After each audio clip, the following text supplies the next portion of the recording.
أعوذ بالله من الشيطان الرجيم. بسم الله الرحمن الرحيم. إذا وقعت الواقعة ليس لوقعتها كاذبة خافضة رافعة إذا رجت الأرض رجا وبست الجبال بسا فكانت هباء منبثا وكنتم أزواجا ثلاثة فأصحاب الميمنة ما أصحاب الميمنة وأصحاب المشأمة ما أصحاب المشأمة والسابقون السابقون أولئك المقربون في جنات النعيم ثلة من الأولين وقليل من الآخرين على سرر موزونة متكئين عليها متقابلين يطوف عليهم ولدان مخلدون بأكواب وأباريق وكأس من معين لا يصدعون عنها ولا ينزفون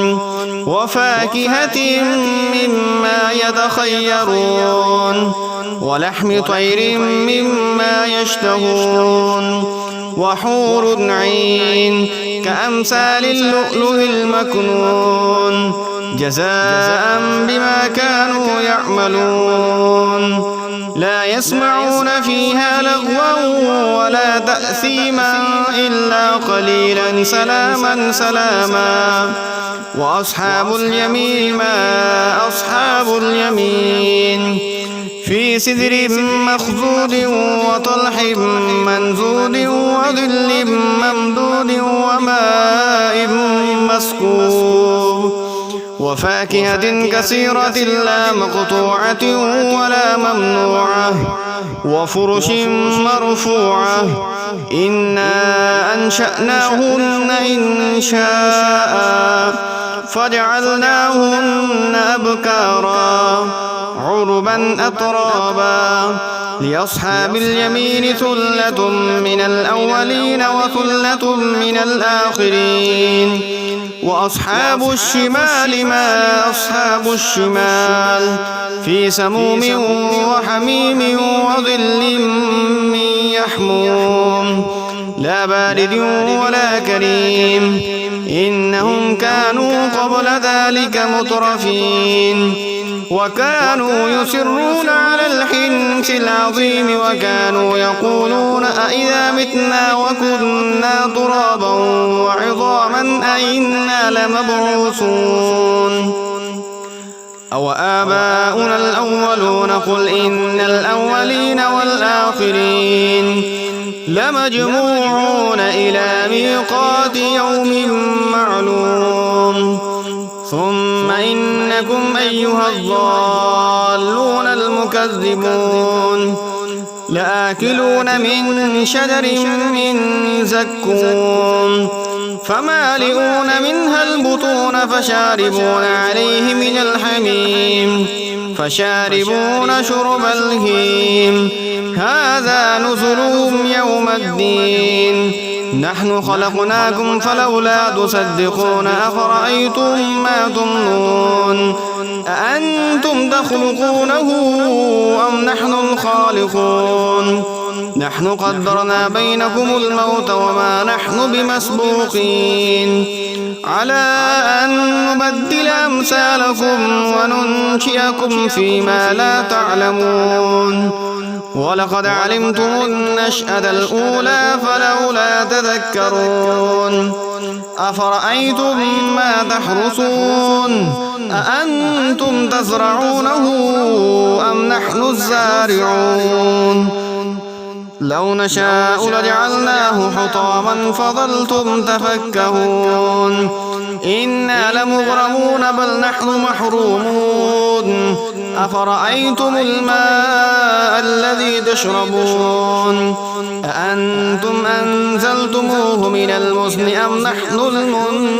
المنزلون لو نشاء جعلناه أجاجا فلولا تشكرون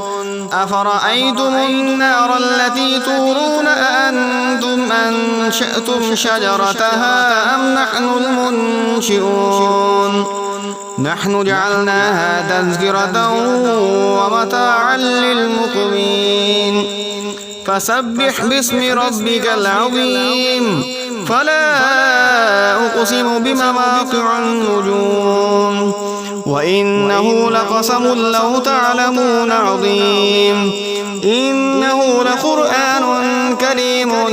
في كتاب مكنون لا يمسه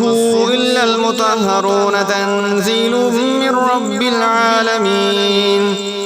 أفبهذا الحديث أنتم مدهنون وتجعلون رزقكم أنكم تكذبون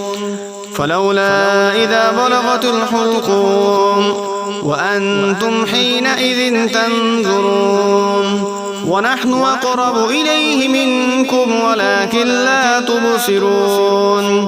فلولا إن كنتم غير مدينين ترجعونها